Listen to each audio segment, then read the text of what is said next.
Buenos días, queridos hermanos. Dios los bendiga en este hermoso día. Como siempre, en este día hay que recordar a todas las damas, todas las mujeres. Es un día internacional de la mujer, ¿no? Y es una gran bendición. ¿Qué haríamos sin las mujeres? Estaríamos perdidos, completamente perdidos. Creo que cada uno de nosotros puede recordar la mujer más especial y siempre serán nuestras madres, ¿no? Siempre tienen algo muy, muy especial para nosotros. Y hay algo que hay que resaltar de las mujeres, hablando en la iglesia,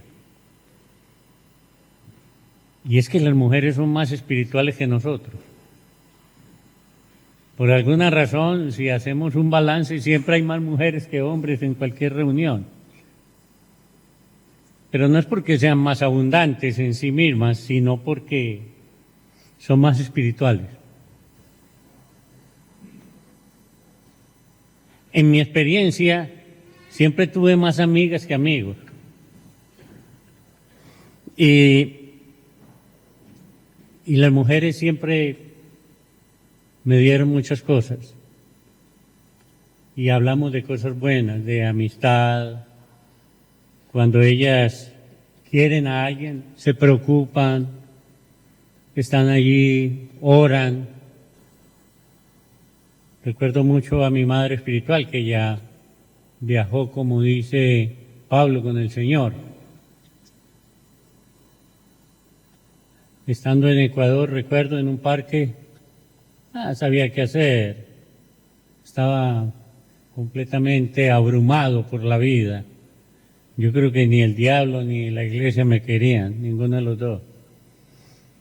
Y prácticamente me estaba despidiendo y llamé a mi amiga Blanca. Y antes de que yo dijera cualquier cosa, y me dice, creo que estábamos en contacto porque hoy llevo 3 días ayunando y orando por ti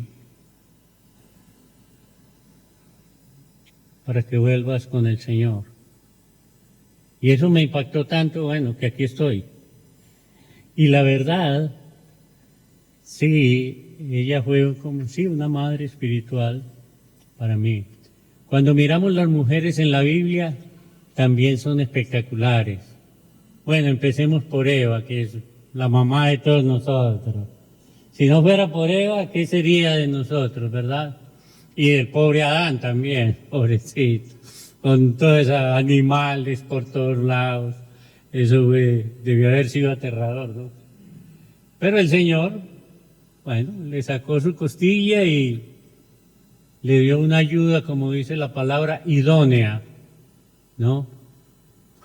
Y dijéramos que la primera mujer, pues dependió también primeramente de Dios y del hombre, ¿no? Pero hoy en día todos los hombres y mujeres dependemos de la mujer, realmente, ¿no? Todos venimos normalmente por una madre, aunque bueno, ahora puede venir uno por probeta, qué sé yo, alguna cosa especial, pero igual, cuando se hacen probetas se implanta en el vientre de una mami. Así que bueno, eso es desde todo punto de vista maravilloso, hablando de las mujeres.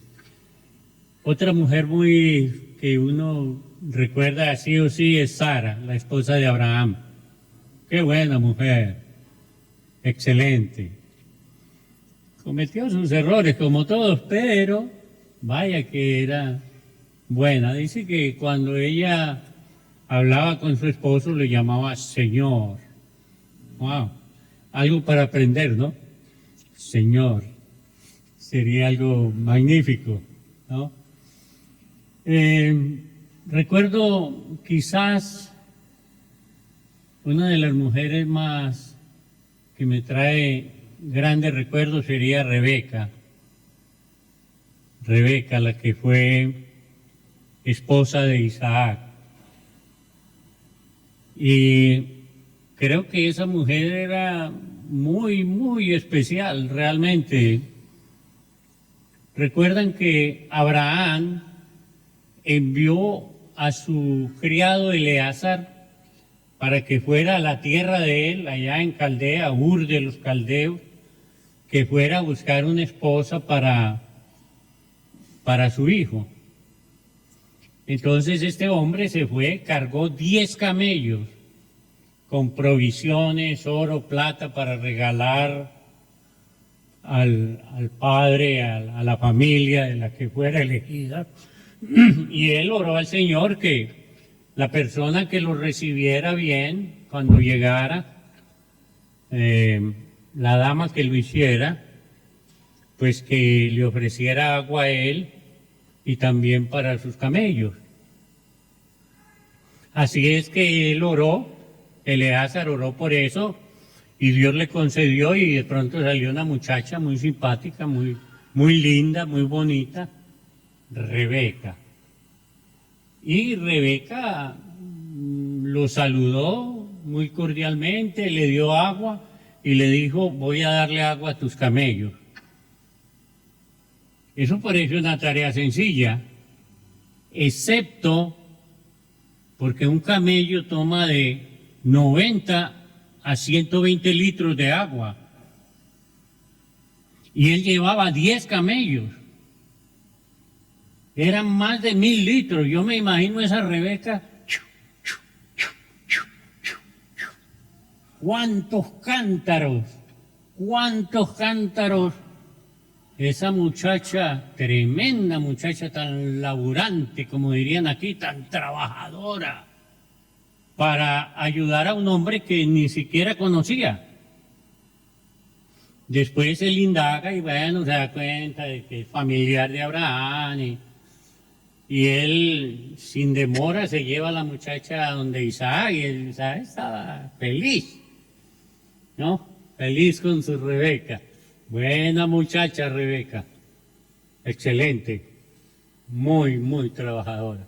En Colombia dirían muy camelladora y sería muy apropiado por lo de los camellos y el agua. Muy bien. Hay muchas mujeres, bueno, para saltar al Nuevo Testamento, ¿qué decir de María? Una joven preciosa, humilde, que amaba a Dios con toda su alma y que Dios le concedió el privilegio de traer a su hijo a este mundo. Le llamarán bienaventurada. Algunos se pasaron, bueno, la ponen casi al nivel del Padre o del Hijo, y bueno, adoran, pero eso es otra cosa. Pero era una excelente mujer. Isabel también, la madre de Juan el Bautista, ¿no? Que probablemente era hermana de María, y en ese sentido Juan el Bautista debió haber sido primo hermano de Jesús. Esa Isabel, tremenda, tremenda, muy excelente, excelente mujer. Hubo una parejita que se llamaba Priscila y Aquila, que fueron muy amigos de Pablo. En su segundo viaje misionero debió aparecer, creo que los contactó en Corinto, si no estoy mal, y anduvo con ellos un tiempo. Pero hay una curiosidad, Priscila es la esposa, ¿no? Aquila es el varón, podría confundirse. Pero de 7 veces que se menciona en la palabra de Dios el nombre de Priscila y Aquila, ella está de primero 6 veces. Y eso parece indicar que al no nombrar a su esposo primero, sino a ella, debió haber sido una mujer excelente. Debió haber tenido cualidades especiales para que siempre fuera nombrada primera antes que su esposo, excepto en una ocasión. Eso resulta ser muy bien. Otra, la de Jope, Dorcas. No, creo que estaba en otro lugar, creo que el que estaba en Jope era el apóstol Pedro, pero Dorcas al parecer era una mujer que hacía muchas limosnas y tejía muy bien, hacía ropa para las hermanas, era muy querida y bueno, se murió y dijo, ¿y ahora dónde vamos a conseguir para que la ropita pues y todo, ¿no? Ya le estaba haciendo falta porque ella era la costurera de la congregación. Entonces mandaron llamar a Pedro, que creo que estaba en Jope, para que él atendiera y Pedro hizo un gran milagro de parte de Dios y resucitó a Dorcas, ¿no? A Dorcas. Y seguramente debió haber sido un espectáculo. Conocer a cualquiera de ellas debió haber sido algo muy especial. Cuando leemos el Evangelio de Lucas, nos vamos a dar cuenta que Lucas en su Evangelio es el que más mujeres, el que más damas menciona es Lucas. Empezando por María, Elizabeth y María, ¿no? Son las primeras, pero siempre las mujeres en el Evangelio de Lucas tienen un puesto muy especial. Tal vez porque él no era judío y seguramente vendría de Antioquía, pero más probablemente de Corinto. Y en esos lugares las mujeres tenían un estatus no tan bajo como en el mundo judío. En el mundo judío, una mujer estaba a la altura de un camello, más o menos. No era tan representativa en la familia, eran los hombres los que estaban allí dando la cara por la familia y la mujer estaba ahí, ¿no? Como la esposa, la hermana, la hija, etcétera, de alguien. Pero Lucas hace mucho énfasis en la mujer y su relación con Jesús. Se sabe que, por Lucas se sabe que muchas mujeres estaban pendientes de Jesús, de atenderlo, de cuidarlo, sin duda de lavar su ropa, que no creo que tuviera más de 2 túnicas, ¿no? Pero que eran espectaculares esas túnicas del Señor, ¿no? ¿Quién se las cosería? Resulta que la túnica del Señor era de un solo tejido, un solo hilo, toda la túnica. Por eso se dice inconsútil, solo un hilo para todo. Debió haber sido algo, quien la hizo, debía haber sido un artista en el tejido para poder hacer algo así, ¿no? Muy bien, hablando de esto, en el capítulo 10 de Lucas aparece que Jesús va a visitar a 2 amigas. Y la gente siempre es mal pensada. Sí, amigas.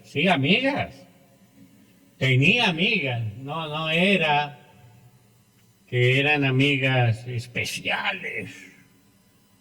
Eran muy especiales para él, pero no de la manera como algunos tratan de insinuar. Lo cierto es que vivían cerca de Jerusalén, por allá a unos 3-4 kilómetros de Jerusalén, vivían en Betania. Probablemente Marta y María eran las hermanas de Lázaro, y Lázaro es muy famoso, ¿no? Era amigo de Jesús. Y este suceso parece que es anterior a la muerte y resurrección de Lázaro, ¿no? Entonces dice así, en el 10:38. Aconteció que yendo de camino entró a una aldea y una mujer llamada Marta le recibió en su casa. Esta tenía una hermana que se llamaba María, la cual, sentándose a los pies de Jesús, oía su palabra. Pero Marta se preocupaba con muchos quehaceres y acercándose dijo, Señor, parece que fue prudente, lo dijo en voz baja, muy cerca del Señor seguramente. ¿No te da cuidado que mi hermana me deje servir sola? Dile pues que me ayude. Y aquí viene algo especial. Respondiendo Jesús le dijo, Marta, Marta, afanada y turbada estás con muchas cosas, pero solo una cosa es necesaria. Y María ha escogido la buena parte, la cual no le será quitada. Es hermoso lo que sucede ahí. Parece que María era más flemática, más tranquila, más apaciguada. Y quizás veía cosas que Marta no podía ver. Jesús estaba en su última semana de vida. Sin duda Jesús estaba más preocupado que ella pensando en la cruz que le esperaba, en el martirio. Y Marta, pues imagínese uno tener como invitado al Hijo de Dios, al Rey de Israel, al Salvador del mundo, al Cristo, al ungido de Dios, en mi casa. La Marta, no, hay que prepararlo mejor. Eso debió haber mandado a comprar cosas ricas, dátiles, una cosa a la otra, un buen pancito, qué sé yo, todas las cosas, buena comida, porque viene el Señor. Y Jesús no está diciendo que eso está mal, pero le abre los ojos al decirle que sí, está bien, pero que, bueno, él lo menos que yo creo que quería en ese tiempo era comer. Estaba pensando mucho en lo que venía y era difícil obedecer a su padre. Tenía que poner muchas cosas en su mente.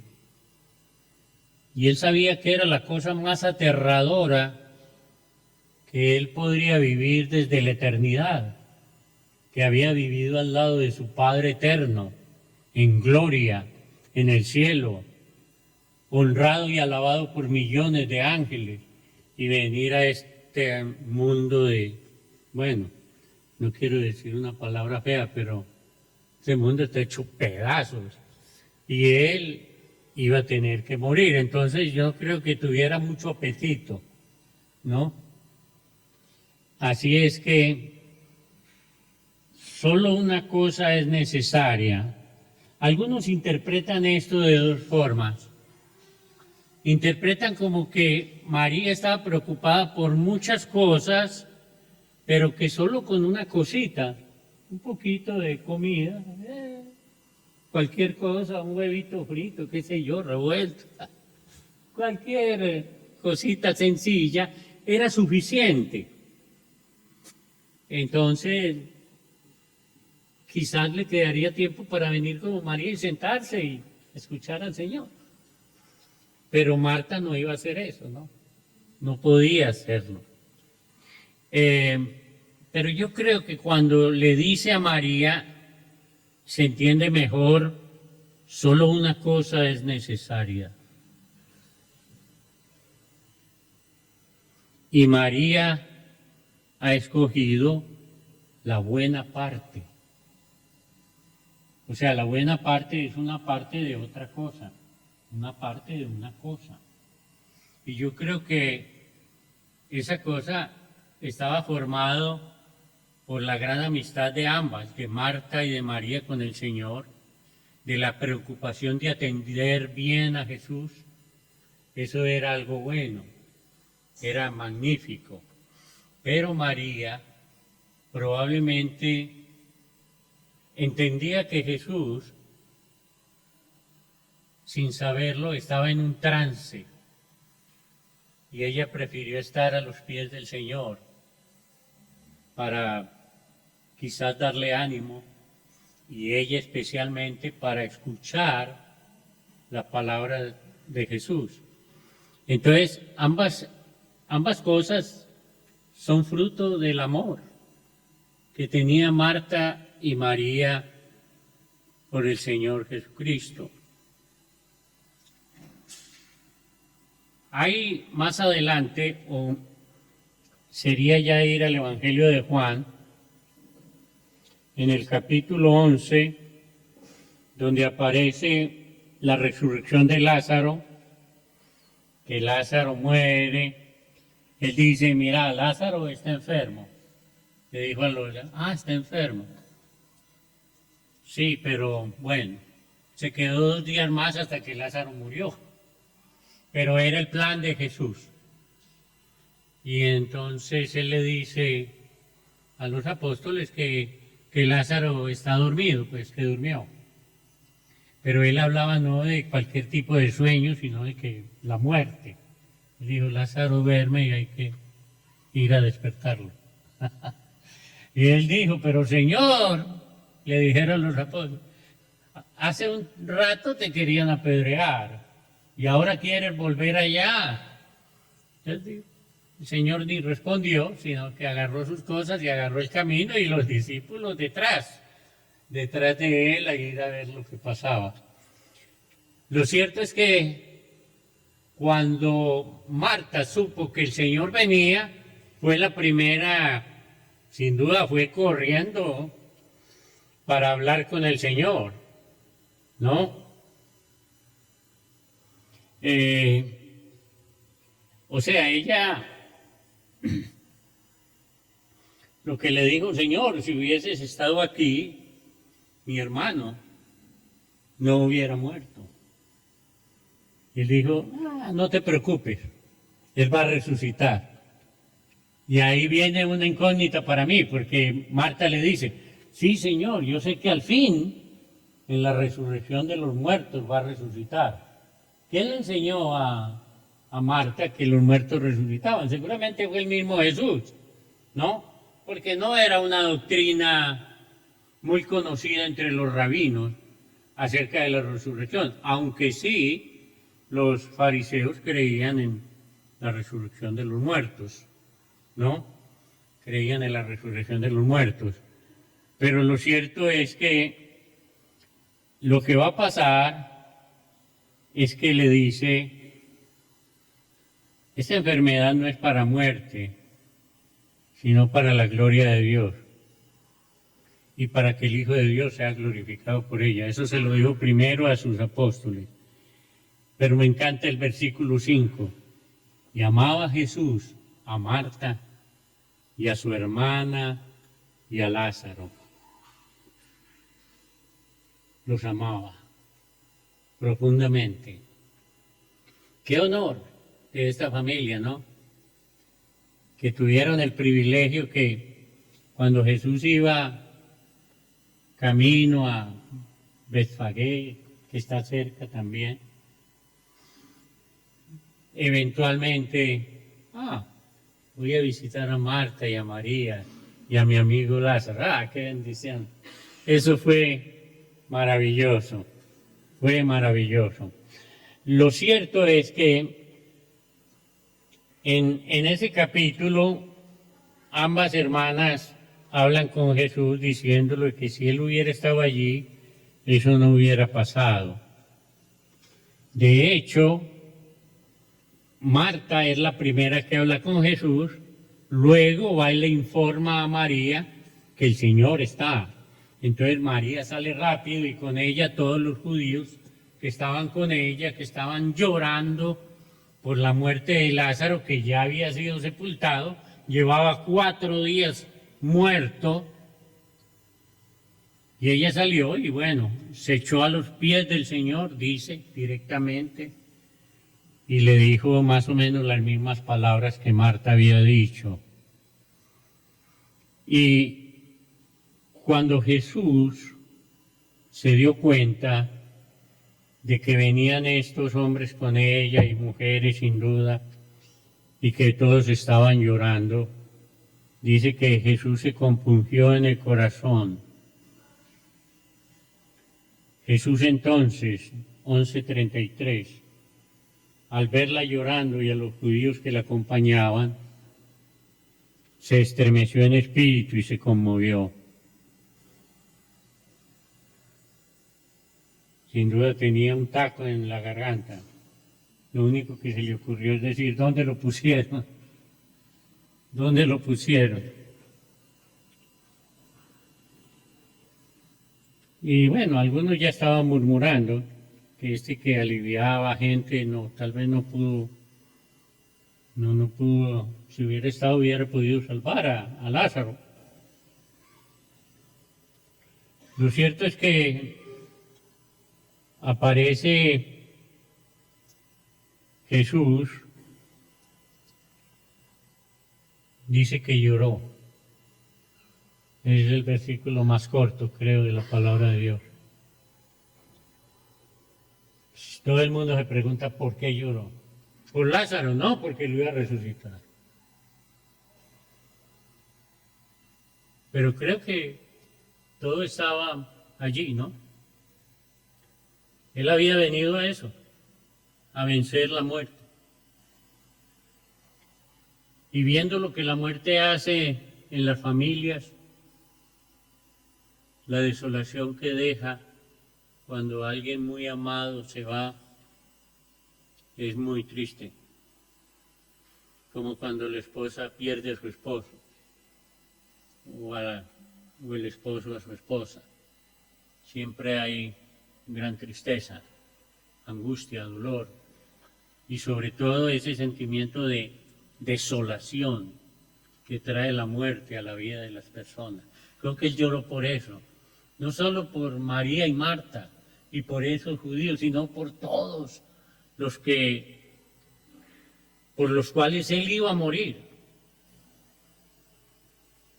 Y que si podían recibir su obra, entonces podrían alcanzar la resurrección de entre los muertos y ver a Dios y compartir su gloria. Y eso es maravilloso, maravilloso. Muy bien. Voy a la segunda parte de esta disertación. He estado bastante preocupado porque, como todo buen ciudadano argentino y colombiano que soy de nacimiento, siempre estoy por YouTube y TikTok y todo eso. Bueno, ahí estoy. Cuando entras a TikTok y lees algo que tiene que ver con la Biblia, ahí te mandan 200 más. ¿Y qué discusiones? Uy, por Dios. Hay eruditos, unos hablan hebreo, otros griego, y opinan de todo, que si los unitarios, que solo Jesús, Yahshua, y que Él es Jehová y Él es el Espíritu, y los otros, los trinitarios, que Padre, que Hijo, que el Espíritu Santo, y se arman unas... Y me doy cuenta que muchos de nuestros hermanos están leyendo y oyendo esas cosas. Y me doy cuenta que esas cosas hacen daño a la mente y al corazón. No las que son realmente conforme a la palabra de Dios, pero muchas de ellas, o sea, yo no sé si reírme o llorar, porque hay gente que se creen sabios, eruditos en la palabra. Algunos llevan 40 o 50 años predicando y no saben nada de la verdad. Esa es la verdad. ¿Y saben qué creo? No tenemos que entender a Dios. para ser salvos.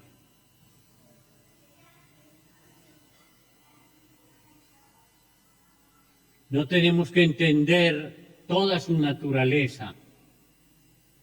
Creo que Romanos 11:33, algo así por ahí dice, oh profundidad de las riquezas de la sabiduría de Dios, cuán insondables son sus juicios. ¿Y sabe cuán insondables son?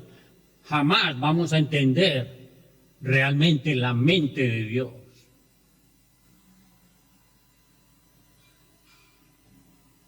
Porque nuestro cerebrito es una cosita chiquita que no puede entrar a las profundidades de Dios.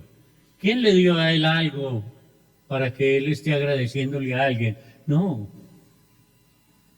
Las profundidades de Dios están más lejanas que cualquier idea o cualquier parte de nuestra imaginación.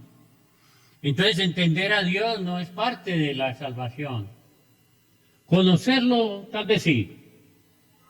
Hay que conocer a Dios y al menos saber que Él tiene un amor completamente incomprensible.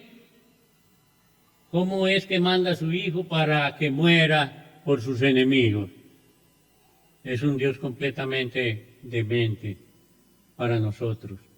Porque ¿quién daría un hijo por otra persona, por bueno que fuera? No lo vamos a hacer.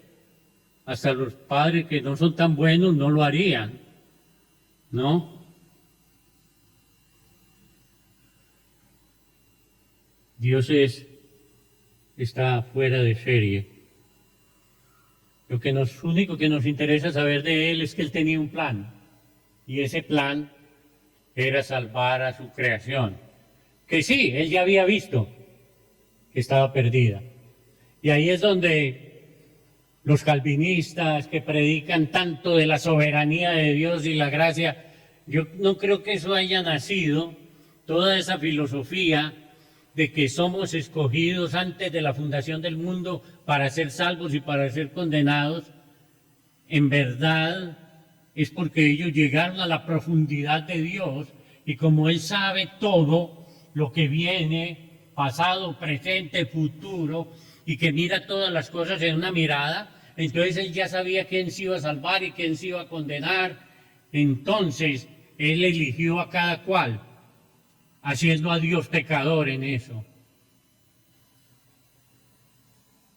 ¿Cómo que haciéndolo pecador? Sí, porque están diciendo que Dios hizo a alguien para que muriera en pecado, pero hizo a otros poquitos para que el Señor Jesucristo los lavara de sus pecados. Y esos son los elegidos de antemano. La verdad es que eso es para mí una herejía. Lutero tenía un gran amigo, Melanchthon. Escuché a un pastor evangélico que dejó de ser evangélico porque leyó algo acerca de Lutero que le escribió a Melanchthon. Y él decía que se sentía muy mal porque había hecho de Dios el autor del pecado.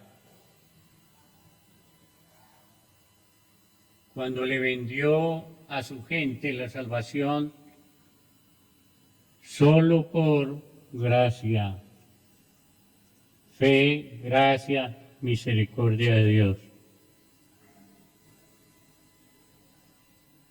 Él sabía que había hecho a Dios el autor del mal, pero bíblicamente eso es imposible para Dios. Dice que para Dios todo es posible. No, para Dios hay cosas imposibles. Y la principal de ellas es pecar. Él no puede pecar. Es imposible que Dios peque. Cuando Isaías tiene la crisis en el templo, que ve el trono de Dios y sus vestidos que cubrían todo el templo, y que los serafines volaban alrededor y cantaban, Santo, Santo, Santo es el Señor. No era porque Santo el Padre, Santo el Hijo y Santo el Espíritu, no. Era porque en el hebreo no existía el superlativo. Dios es santísimo. Él no puede pecar jamás, mucho menos hacer a alguien solo para que muera en los infiernos, y ni siquiera muera, sino que sea condenado eternamente. Es ahí cuando uno se preocupa por lo que dicen los calvinistas o lo que dicen los arminianos. Nosotros, en verdad, predicamos lo que predicaba Jacobo Arminio, pero la mayoría no sabe quién es él. Pero Dios no quería robots, sino personas que eligieran por Él. Y eso es realmente lo que Dios ha hecho. Pero que como Dios sabe todo, hay veces me imagino que la gente tiene envidia de Dios.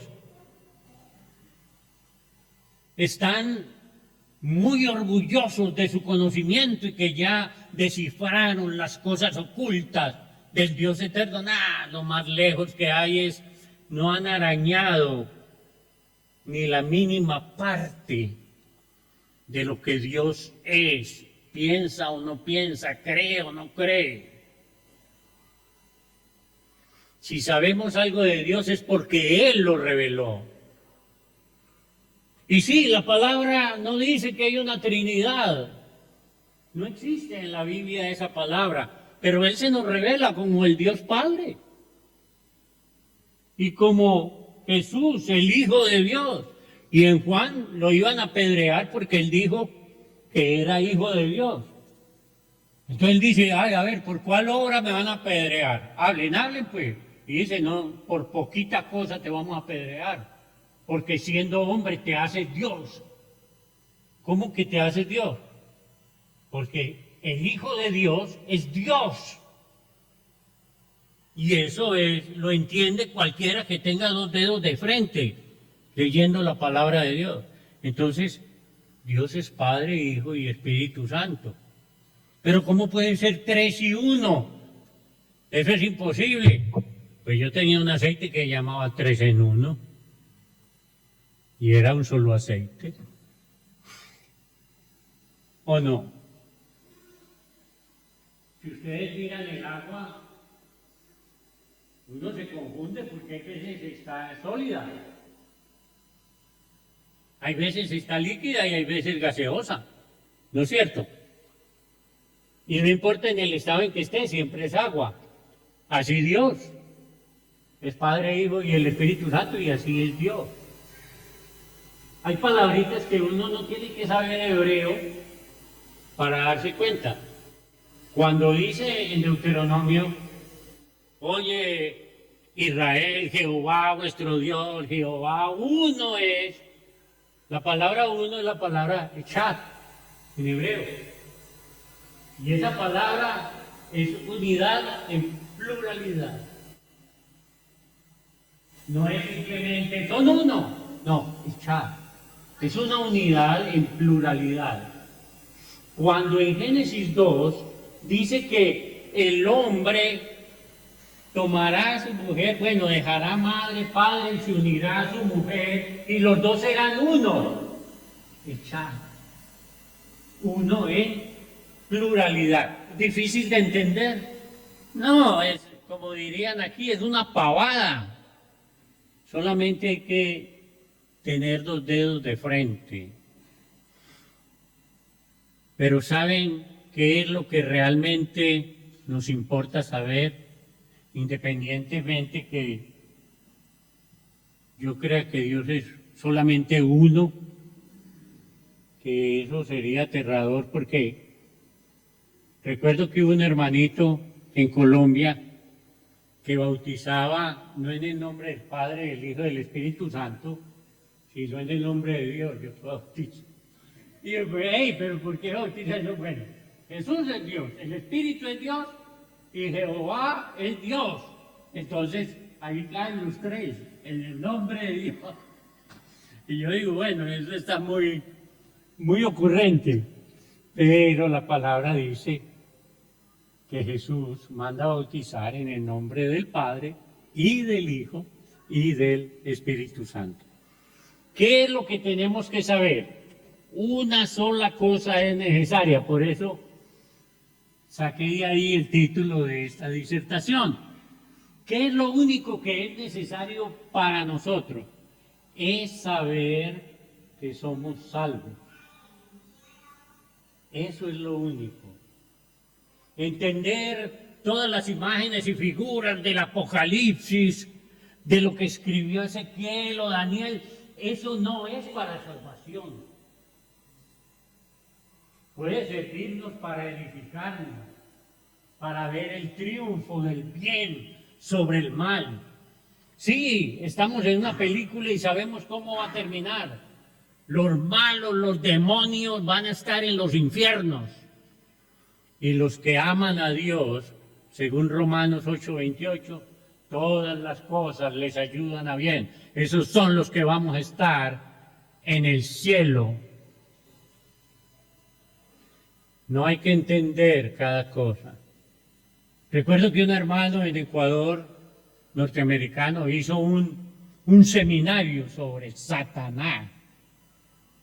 Y yo dije, yo voy a salir muy triste de ahí. Nunca fui a ese seminario.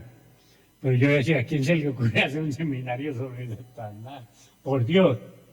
Es el adversario, es el enemigo, no solo de Dios, no solo de su Hijo, sino de todo lo que ha sido creado, de todo lo divino, de todo lo terrenal. No quiero saber nada de él, y eso no es para salvación. Yo sé que les conté la historia de un niño que un profesor preguntó, ¿qué creen? ¿Ustedes no creen que Dios hizo el mal, que hizo al diablo? Y parece que sí, porque cuando es tentado, en Mateo, capítulo 4, en adelante, los versículos en adelante, cuando Jesús es tentado, Jesús le dice a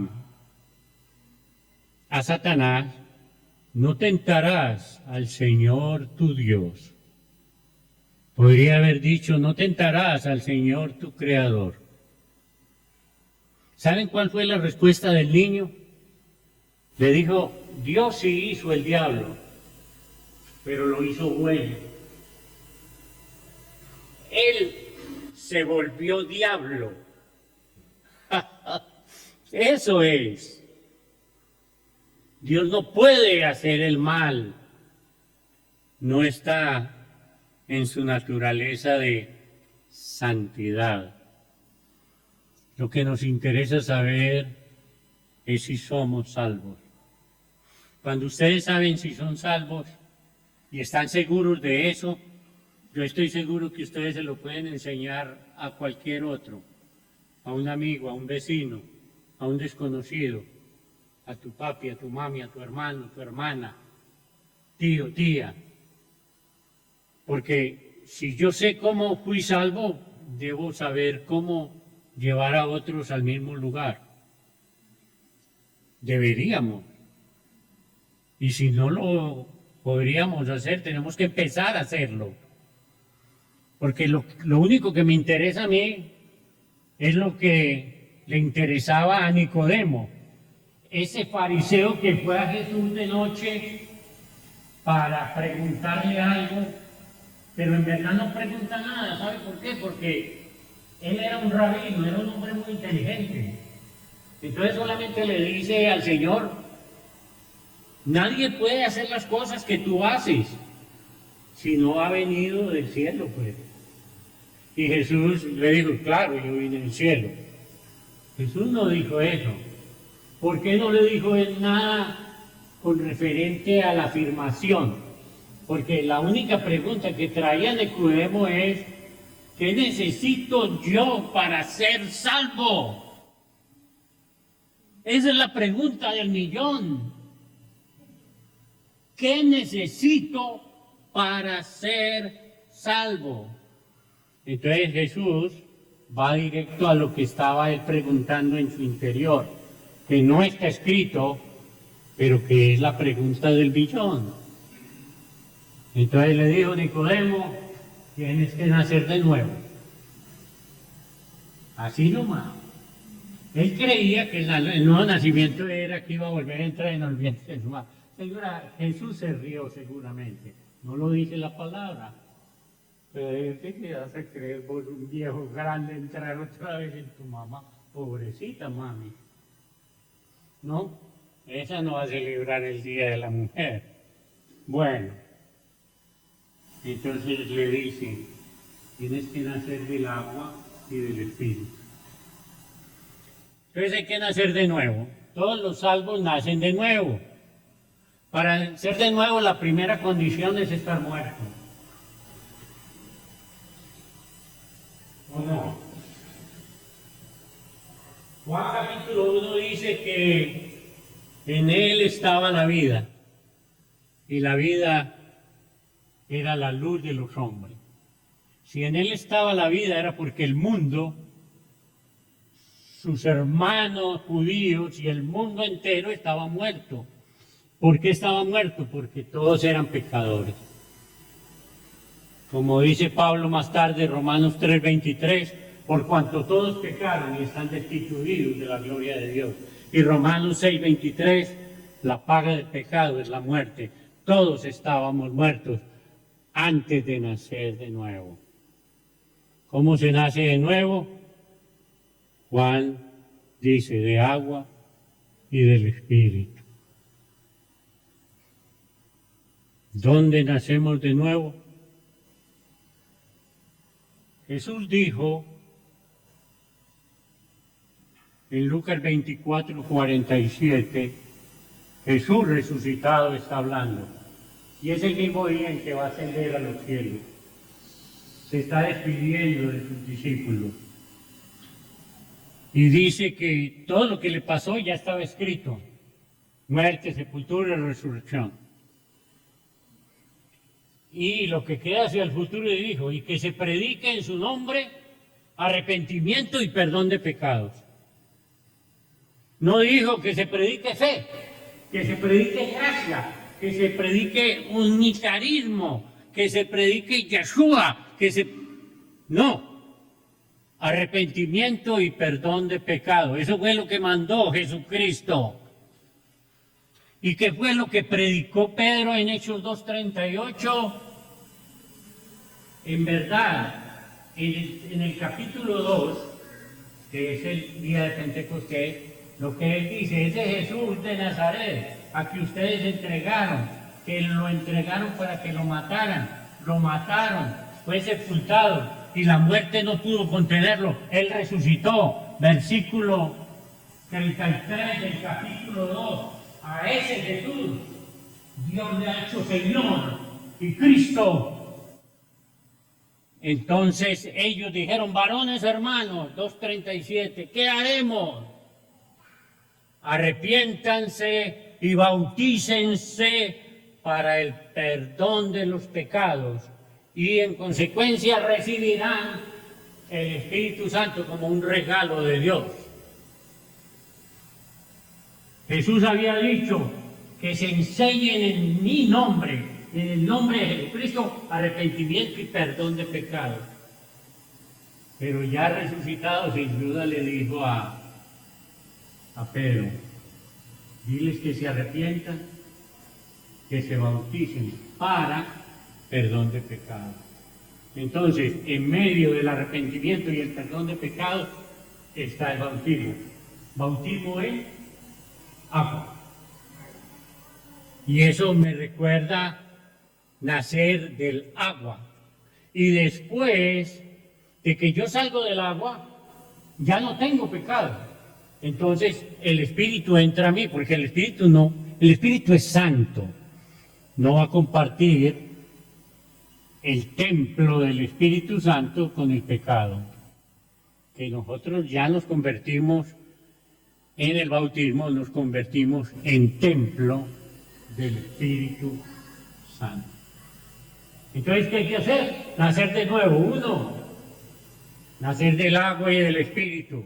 ¿Dónde se nace del agua y del Espíritu? En el bautismo.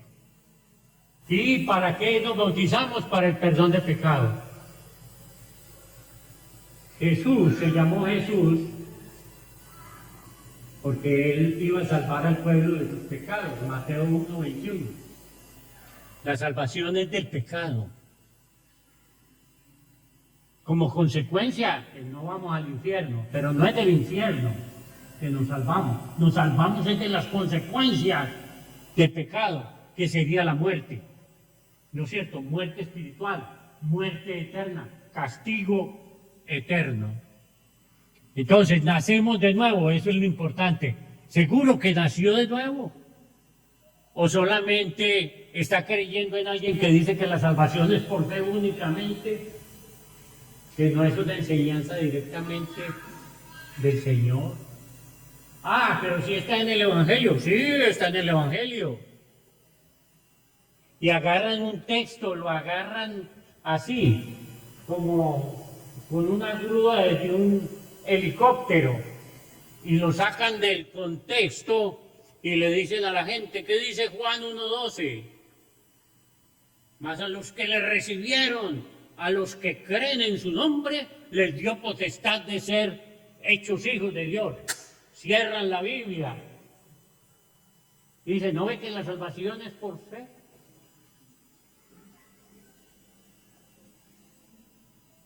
Los que le recibieron.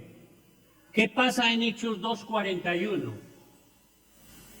Los que recibieron las palabras de Pedro, o sea, los que creyeron que ese Jesús Nazareno murió, fue sepultado y resucitó para la salvación de ellos, para rescatarlos del pecado y de la muerte. Entonces, cuando ellos recibieron la palabra, ahí tuvieron fe. Ya sabían que ese que había muerto y resucitado era el Salvador del mundo. Sí tuvieron fe, pero no les predicó fe Pedro. Entonces dice 2:41, los que recibieron su palabra, ¿qué hicieron? Fueron bautizados. ¿Para qué fueron bautizados? Para nacer de nuevo. Y entonces se añadieron aquel día como 3,000 personas. ¿A dónde se añadieron? 2:47, el Señor añadía cada día a la iglesia los que iban siendo salvos. Amén. Salvos, hermanos, salvos. Sí, entonces recibir, los que le recibieron, los que creen en su nombre, esos son hechos hijos de Dios. Los que reciben el Evangelio, muerte, sepultura y resurrección de Cristo. Los que obedecen ese Evangelio en el bautismo, muerte, sepultura y resurrección. Cuando entramos al agua morimos con Cristo. Romanos capítulo 6, versículos del 3 al 6. ¿O no sabéis que todos los que hemos sido bautizados en Cristo, fuimos bautizados en su muerte? Porque somos sepultados juntamente con Él para muerte por el bautismo, a fin de que como Cristo resucitó de los muertos por la gloria del Padre, así andemos en vida nueva, novedad de vida, resurrección, hermanos, nacer de nuevo. Solo ocurre en el bautismo.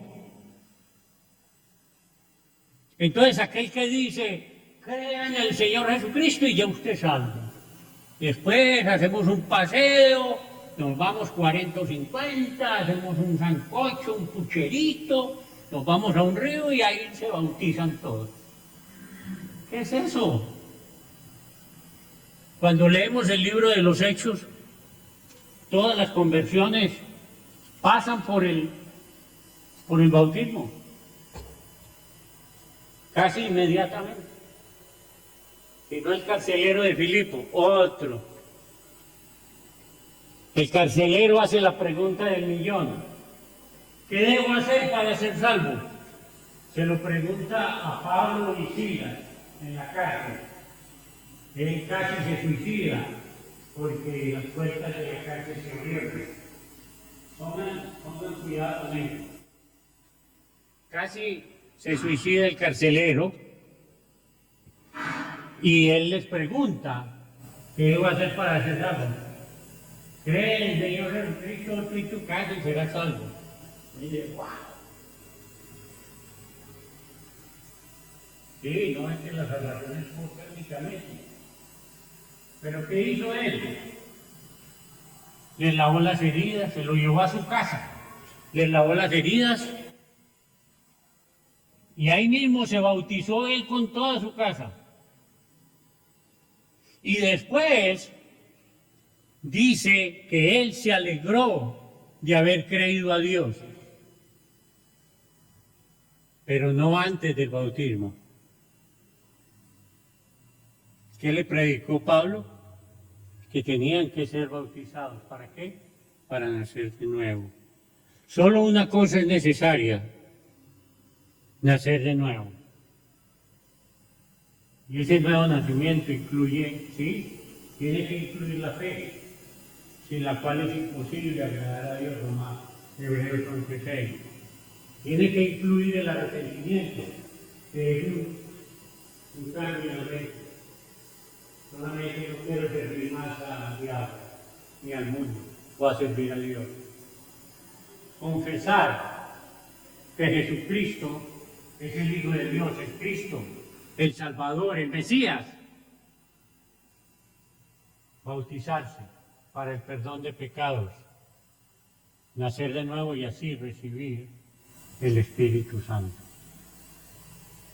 El momento del bautismo es el momento por el que cada uno de nosotros tiene que pasar antes de la salvación.